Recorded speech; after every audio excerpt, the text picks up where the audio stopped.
நம்ம இன்னைக்கு வந்து செய்ய போற ரெசிபி சுண்டக்காய் துவையல் தான் பண்ண போறோம்.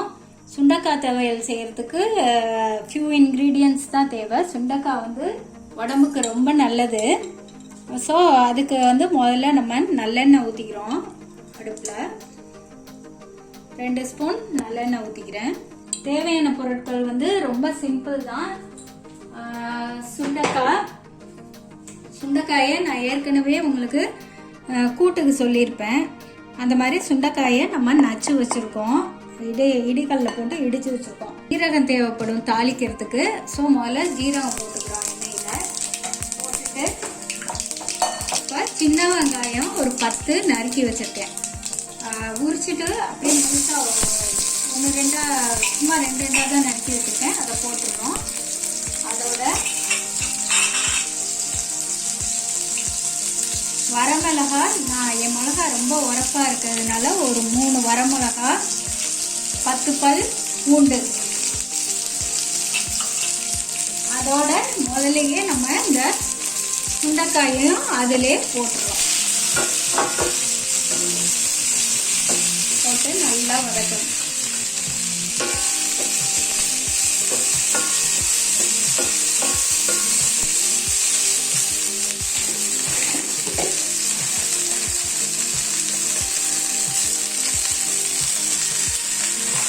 பாருங்க, நான் ஒரு கை உளுத்தம் பருப்பு இதோடய போடுறேன். ஆக்சுவலி எண்ணெயில் போட்டுக்கணும், நான் முதல்ல போட மறந்துட்டேன்.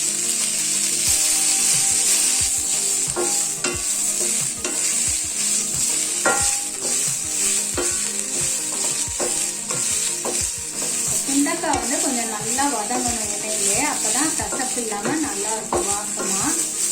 ஸோ கொஞ்சம் நல்லா வறுக்கணும்.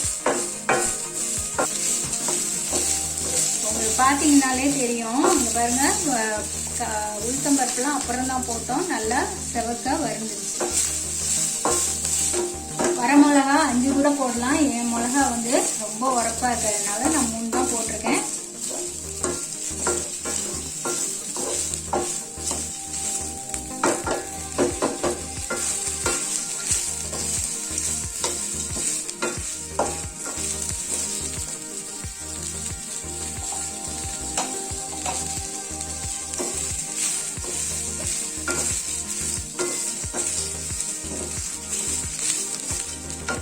இன்னும் கூட ஒரு கொஞ்சம் எண்ணெய் ஊற்றி நல்லா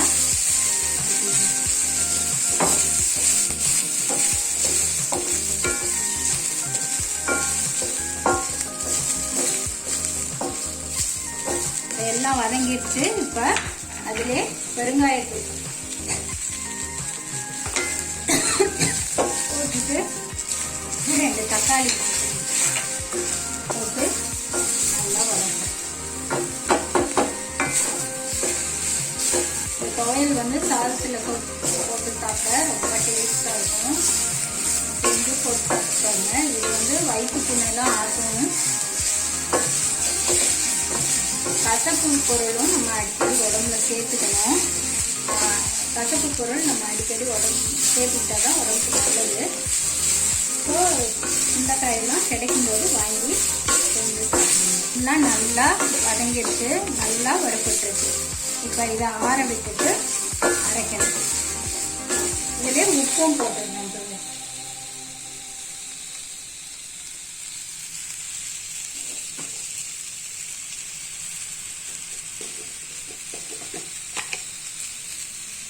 ஒரு ஸ்பூன் உப்பு, சின்ன ஸ்பூனில் உப்பு போட்டாச்சு.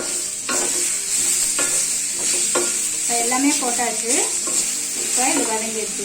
ஆஃப் பண்ணிவிட்டு ஆற விட்டுட்டு ஆறணுன்னா மிக்சியில் கொஞ்சமாக தண்ணி சேர்த்து அரைச்சிக்கணும். நல்லா இப்போ நம்ம வதக்கின திங்ஸ் எல்லாம் நல்லா ஆறிடுச்சு. அதோட கொஞ்சம் புளி சேர்த்து நான் அரைக்கிறேன்.